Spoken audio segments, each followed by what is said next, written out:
Friends, welcome back to the Career Refresh. I am Jill Griffin, executive coach, creative strategist, career strategist, and someone who believes that clarity in our career isn't found from pushing harder. It's often found from asking more intelligent and more curious questions and finding time to pause and think.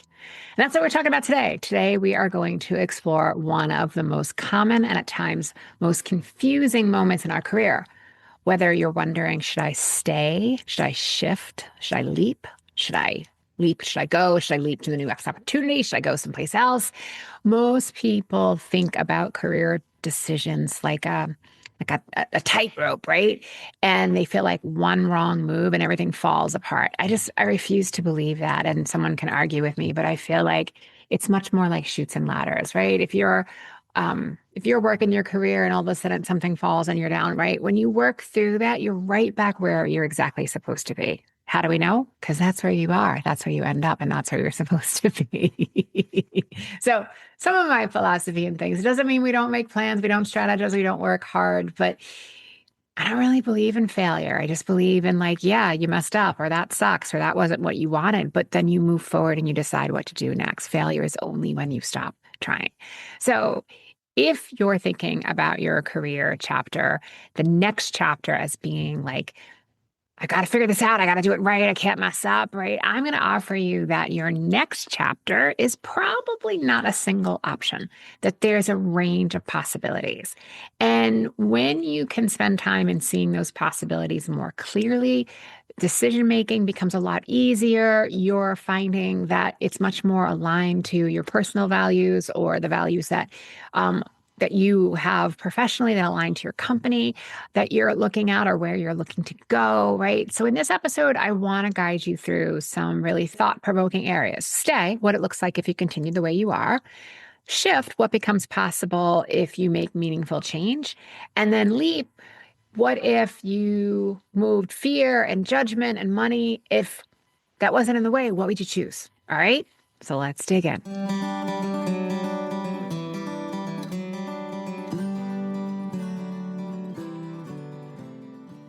Okay.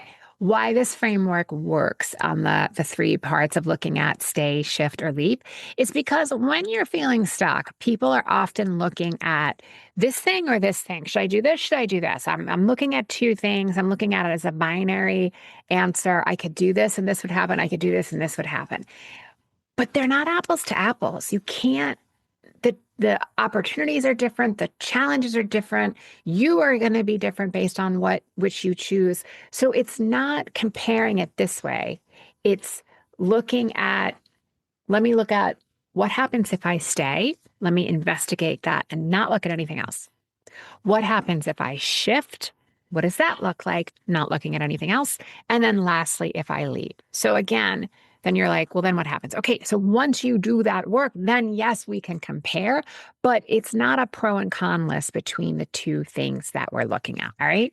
So one gives you choice, you get perspective, you get permission, you get a place to play and sort of wallow in a great way into what's possible. This framework will also help you get to name what it is that you want or start to get the feeling for what it is that you want. And then see, are there times in which your fear is masquerading as logic, right? I know I'm guilty of that too at times. And how do you ground your decision in both data and desire? And then identify if you're going to make the shift, what are you actually shifting it into? So let's start to break this down. Let's start with staying on the path, right? If nothing changed. So again, this is place, grab that pen, grab that journal, grab that notes app, whatever your style is, and really think through. If you continued exactly where you are now, what would your career and life look like over the next few months or next few years? You can decide. Sometimes we do this as a 3-year plan or a 5-year plan, but I feel like sometimes that's way too hard to think about it. So I like to look at things in 1-year increments. I feel like for the most part, unless there's something's causing you physical pain, that you could probably do something for 1 year and then pause and reflect and decide if you're going to move on or if you're going to stay where you're at. So we're not predicting the future. This is about really thinking through the truth of your now. Does the path you're on feel aligned and steady?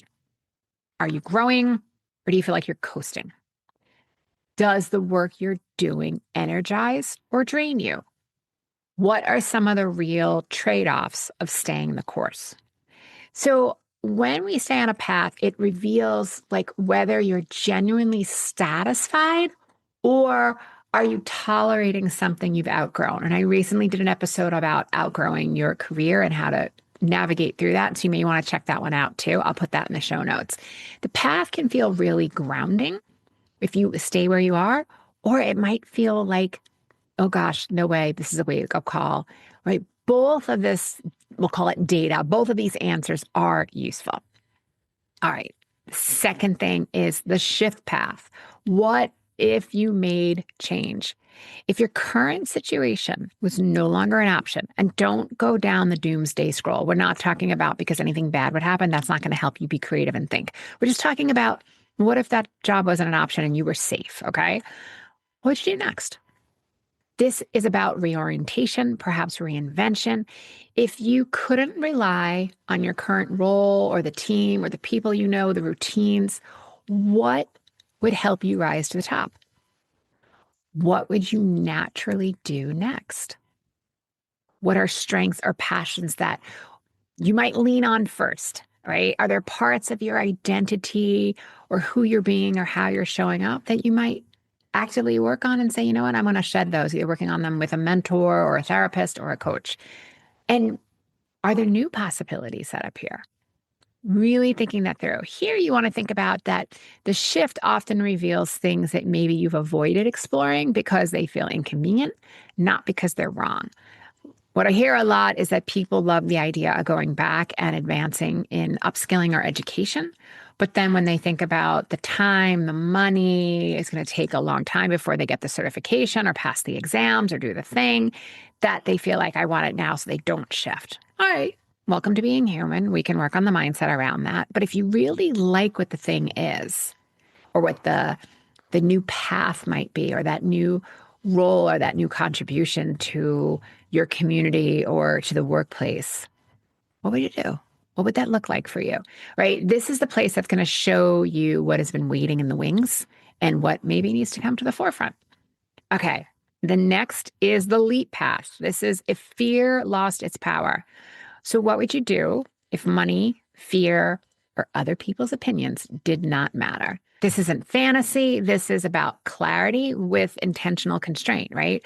We know that when we constrain ourselves, there's an opportunity actually within that to be more creative, to be in that space. So just thinking through, if we removed these external challenges like money, fear, and other people's opinions, I'm not saying they're not real. They totally are. I get it. They really can impact our way of being, our mindset, and the work that we produce. But let's just put those aside for a moment, right? Play with me. Let's put those aside.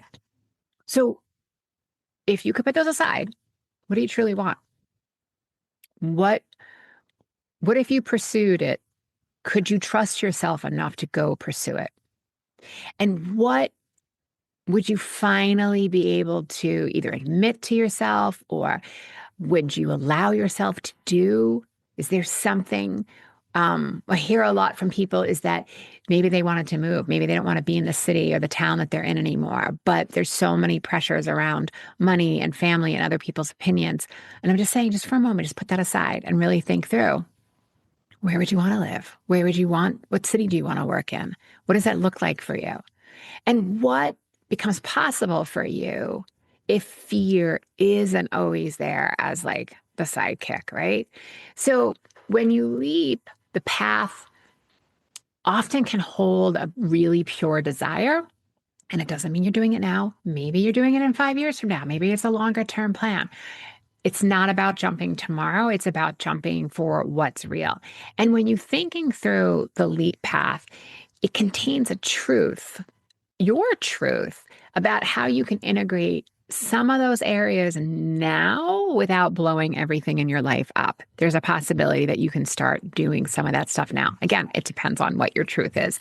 And this is a great opportunity to work with a mentor or a coach to help you figure out what are the smaller incremental steps that you can take in order to get there.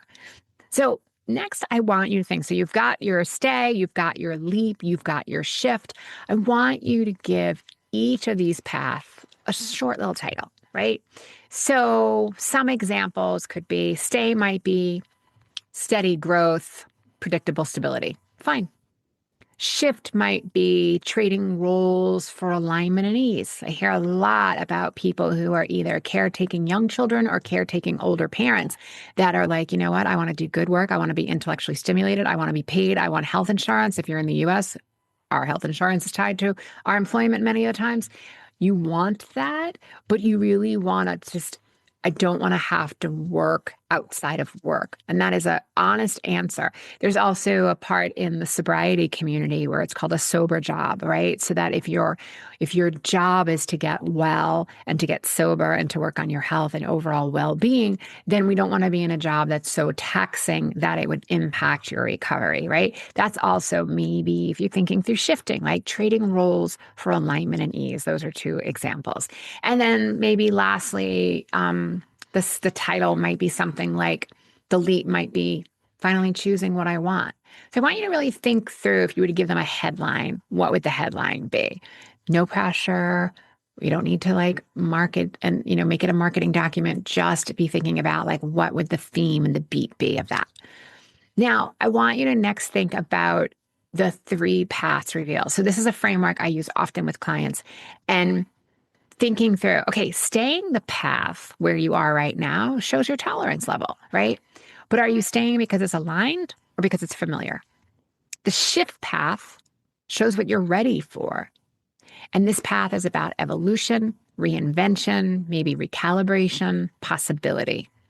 And the leap path often shows some of your really deep desires, or some of you may call it your deepest truth.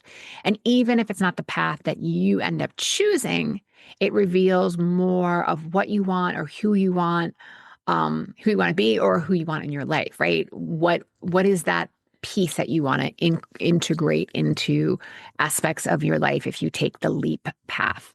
And then together, you want to really think about like what might be the next move if you look through which one are you drawn most to? So is it stay, shift, or leap?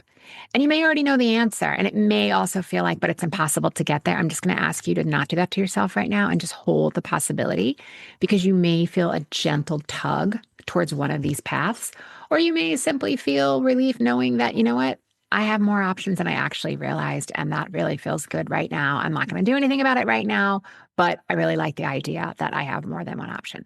So what I want you to take away is your next move doesn't have to be this dramatic, meaningful, life-changing shift, or it can be, and you know what, go with God, awesome. But you just want to think through how you're choosing it consciously and making sure that it's aligned towards who you're becoming. I want to hear from you. I always want to hear from you. So did you do some of these prompts, and what did you uncover? Email me at hello@jillgriffincoaching.com. And as always, this worked for you, share it with somebody else. This career that you're creating is a living system. It's not just about today. It's creating that career, that narrative, and where you want to go next. And finding time to pause and ask yourself these questions like this are really what can help uncover some of those truths of what you want to do and what's possible for you. All right, friends, as always, ask yourself really thoughtful questions. Find time for the pause. Be intentional, and always, always, always be kind. All right, I will see you soon.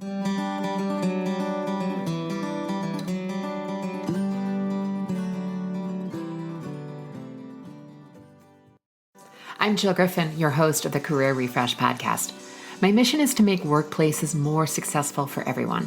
So if you have ideas for topics or future guests, please email us at hello@jillgriffincoaching.com. Until next time, embrace possibility, be generous, intentional, and kind.